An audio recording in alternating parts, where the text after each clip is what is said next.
নমস্কার, south Indian channel. আমি আজকের একটা পটল আলুর তরকারি বানাবো। তা আমার তো সব রান্নাই নিরামিষ, আমার কোনো আমিষ নেই। দেখুন, আমি পটলটাকে আপনারা গোল গোল করে কেটে নেন, তাই জন্য আমি গোল গোল করে কাটছি না, আমার রান্নাটা আলাদা। আমি আজকে করেছি পটলগুলোকে দুচালা করে, তার একটা পটল 4 ভাগ করেছি আর একটা আলু নিয়েছি। তো দেখুন, আমি এটাকে এখানে নিয়ে নিয়েছি টমেটো, এখানে নিয়েছি পেঁয়াজ, এখানে আদা, আর এটা আমার রসুন। আমি এটাকে সব মিক্সি করে নিয়ে আসবো। তার আগে আমি এখানে কড়াইটা গরম হয়ে গেছে, কড়াইয়ের মধ্যে আমি আলু দিয়ে দেবো।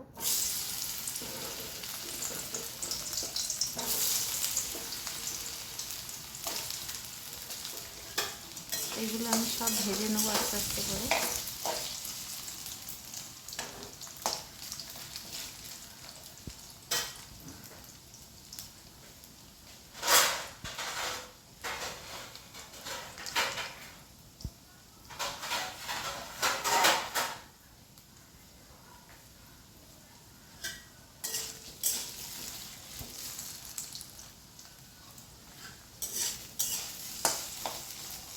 এটাকে আমি এবার একটু ঢাকনা দিয়ে দেবো, নুন দেবো না এখন। গ্যাসটাকে স্লো আঁচ করে রেখেছি, ততক্ষণ আমি এইটাকে মিক্সি করে নিয়ে আসি। দেখুন, আমি এর মধ্যে সব দিয়ে দিয়েছি একটা একটু করে। এর মধ্যে আমি দিয়ে দেবো একটু চালমগজ, তার মধ্যে দিয়ে দেবো আমি 2টো কাজু, এর মধ্যে দিয়ে দেবো আমি একটুখানি জিরে,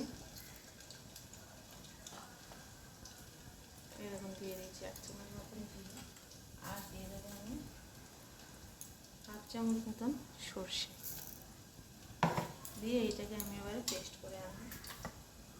দেখুন, আমি এটাকে খুলে নিয়েছি।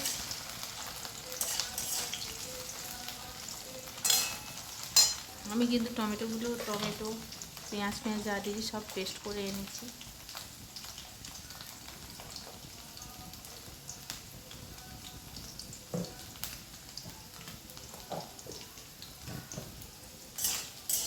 এটা আমার ভাজা হবে, ততক্ষণ আলুটা একটু সেদ্ধ হতে বাকি আছে, আর একটু হোক। এখানে আমার আলুটা সেদ্ধ হয়ে গেছে, আমি আলুটাকে তুলে নিচ্ছি।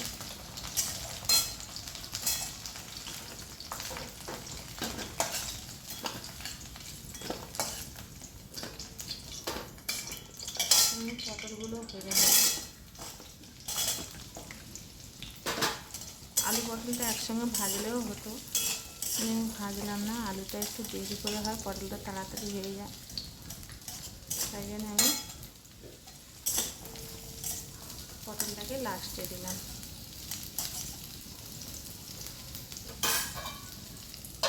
আমি কিন্তু ভাজা একটুও লবণ দিলাম না।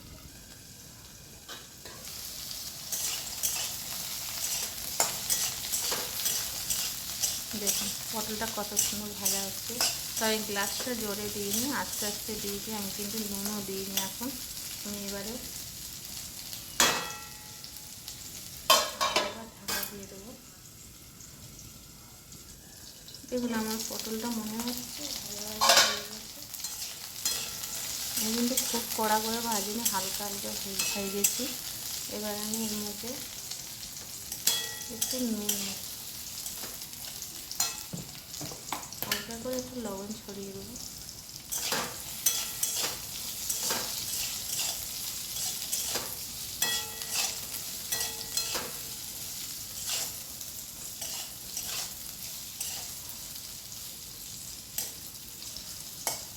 এবার আমার ভাজা হয়ে গেছে,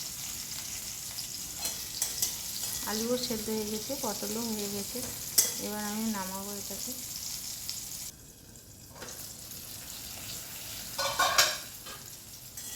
এটা আমার ভাজাও হয়ে গেছে, এবার এটাকে আমি নামিয়ে নেব।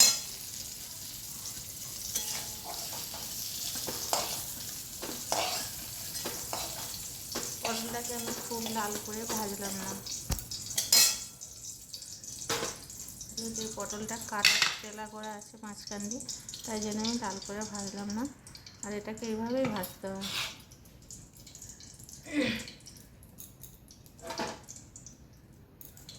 দেখুন, আমি এখানে ফোড়নে দিয়ে দিচ্ছি একটা শুকনো গোটা তেজপাতা,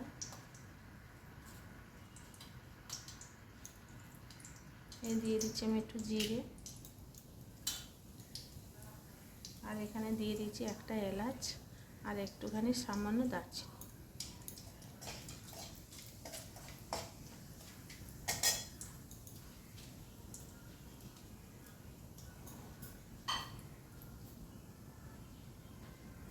আর এখানে কালারটা ঠিক রাখার জন্য আমি সামান্য একটু চিনি দিয়ে দিলাম।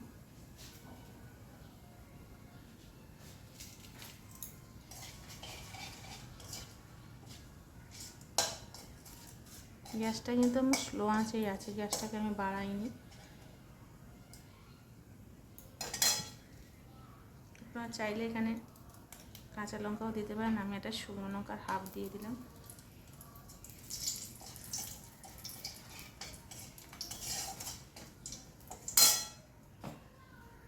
এখানে আমি দিয়ে দেবো এই ব্যাটারটা যেটা করে রেখেছি, ওইটাই দিয়ে দেবো।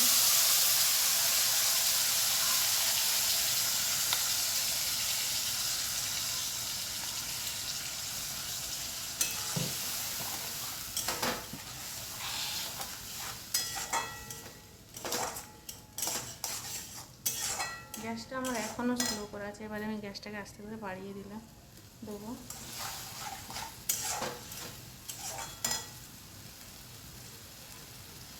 এর মধ্যে দিয়ে দিলাম আমি একটু হলুদ। হলুদটা আমরা একটু কম খাই, সব তরকারিতে দিই না, যেমন এই তরকারিতে একটু পটল আলু তো দিচ্ছি, অনেক সবজি ভাজাতে আমরা দিই না।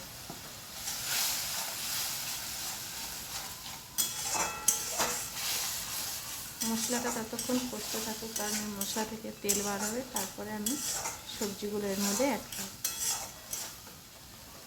দেখুন এখানে আমি দিয়ে দিলাম এক চামচ ফুল দিইনি, হাফ চামচ মতন লঙ্কার গুঁড়ো দিয়েছি।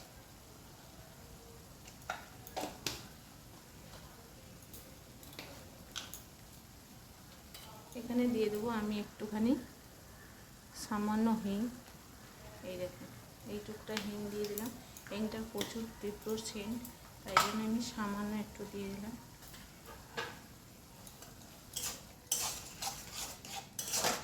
মশলাটা ভালো করে কষবো, কারণ আমার মশলাটা এখনও কিছু হয়নি।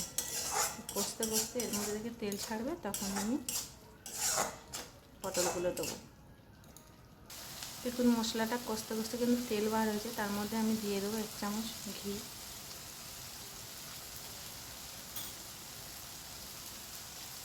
দেখুন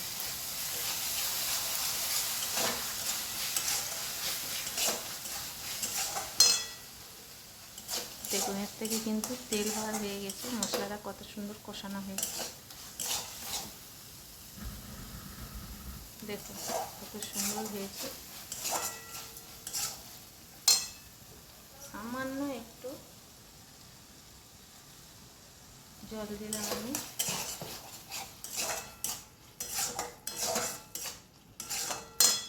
এবার দিয়ে দেবো আমি এদিকে পটল আলু তুলে দিলাম।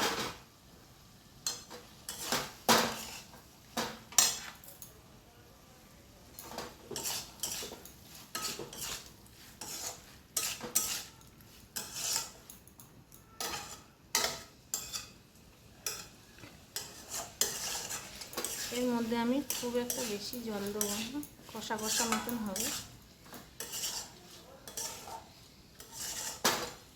এটা এরকম স্লো আঁচে থাকবে, একটু সামান্য ঢাকা দিয়ে দেবো। দেখুন আমি এবারে ঢাকনাটা খুলছি, এর থেকে আবার তেল বেরিয়েছে, দেখতে পাচ্ছেন এর থেকে তেল বার হচ্ছে। এবারে আমার মশলাটা কষানো হয়ে গেছে, এর মধ্যে আমি সামান্য জল দিয়ে দেবো। যেহেতু আমার সব ভাজা আছে, তাই এটা আমি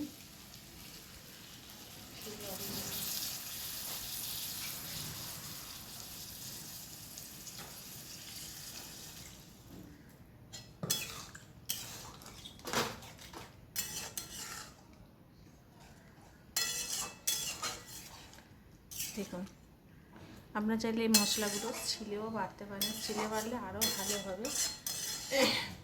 আমার এটা জায়গাটা ছোট, তাই জন্য আমি দেখাতে পারি না মশলাটা কীভাবে বানাবো। শিল আমার আছে,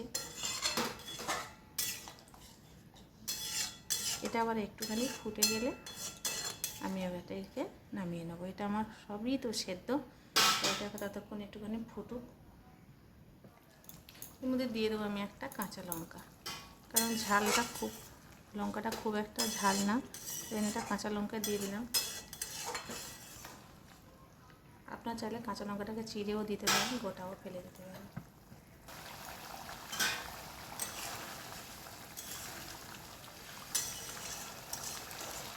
দেখুন কত সুন্দর হয়েছে, কালারটাও খুব সুন্দর এসছে দেখুন। তো বন্ধুরা আমি বলছি যে আপনারা চাইলে এইভাবে রান্না করে খেয়ে দেখবেন, দেখবি খুবই সুন্দর লাগে খাবারটা। এতে চিংড়ি মাছ দিয়ে রান্না করা যায়, পটল আলু তরকারি, পটল চিংড়ি। তো বন্ধু রান্না দেখুন কত সুন্দর হয়েছে। বন্ধুরা আমার রান্না যদি ভালো লাগে থাকে খেয়ে দেখবেন, যদি ভালো লাগে থাকে তা আমাকে একটা লাইক করে দেবেন।